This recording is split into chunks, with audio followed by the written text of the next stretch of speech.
Homestay দেখছিলাম না, এটা হচ্ছে ড্রাউটের ক্ষেত্রে কিরকম রেজিলিয়েন্ট। আমরা জানি যে মাটির বাড়ি ঠান্ডার সময় একটু গরম ফিল হয়, গরমের সময় আবার কিন্তু ঠান্ডা ফিল হয়।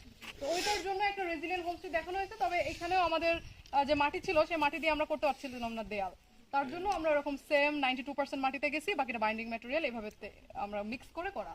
দেখবেন যে হাত দিলে ধানের তুষের একটা ঘষা লাগতেছে, এখানে দেখা যাবে। এবং হাত দিলে দেখবেন যে একটু পিছলা পিছলা, মানে আমরা সাস্টেনেবিলিটির জন্য প্লাস রেইন ওয়াটারের যে প্রবলেমটা হয় সেটার জন্য বার্নিশ করে দেওয়া হয়েছে, কাঠের যে বার্নিশ দেওয়া হয়। এখন এতটুকু ছিল। আরেকটা হচ্ছে আমরা দুই ধরনের ইট ব্যবহার করা হয়েছে এখানে।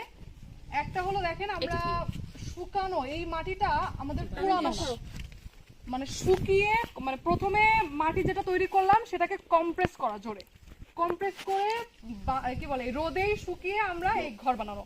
এবং সেম এইটাই আপনারা জানেন কিনা, সিসিটিভির একটা প্রতিষ্ঠান আছে হোপ সেন্টার, এটা ঢাকায় সাভারে নন্দন পার্কের পাশেই। তো ওইটার 4 তলা কিন্তু এই ইট দিয়ে করা, মাটির ইট দিয়ে করা, যেটা পোড়ানো না। কারণ আমরা চাচ্ছি একটু এমিশন যাতে কম হয় সেটার জন্য। আর ওই যে ওয়াশরুমটা যেটা আছে, ওয়াশরুমের ওইটাও একটু ডিফারেন্ট, ওটাতে অ্যালুমিনিয়াম সহ বিভিন্ন আরেকটু অন্য ধরনের বাইন্ডিং ম্যাটেরিয়াল দিয়ে ওটাও কম্প্রেস করা। হ্যাঁ, তো ওইটা দিয়ে করা।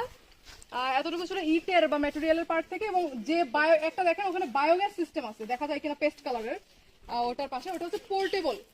অনেক সময় দেখা যায় যে মানে বৃষ্টির পানি টানি বা এক্সেস ওয়াটার ওর উপরে ঢেকে গেল, এরকম নিচু জায়গায় মূলত কিন্তু আমাদের ওই বায়োগ্যাস গুলো করা থাকে। তো ওটা যাতে টেনে নিয়ে অন্য জায়গায় নিয়ে চলে যাওয়া যায় সেটার জন্য পোর্টেবল করা।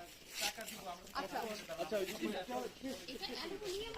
আপনার এটা খরচ অনেক বেশি, একটু বেশি। এটা অনেক বেশি। আর ইট না পড়ে তাহলে আপনি এটাকে মানে ইয়া করেন কিভাবে? সেইটাকে এটার মাধ্যমে ঘুরিয়ে ঘুরিয়ে প্রেস করে লিকুইডটাকে বের করে এরকম ছোট ছোট ব্রিকেট করা, এগুলো রোদে শুকালে বা জ্বালানি হিসেবে আপনি চুলার মধ্যে ব্যবহার করতে পারবেন। আচ্ছা, গোবর দিয়ে গোবর দিয়ে সাথে না, শুধুমাত্র গোবর না, এটা মূলত ওই শাকসবজির ক্ষেত্রে বলা হচ্ছে। আর গোবরের জন্য তো যে আমাদের বায়োগ্যাস প্লান্ট যেটা আছে ওটা তো আছেই। তাহলে তো সাইটেও ভালো হবে, এটা জমিতে দেওয়া যাবে আবার। হ্যাঁ, আবার দেওয়া যাবে। হ্যাঁ, তো এটা বলো আর কি।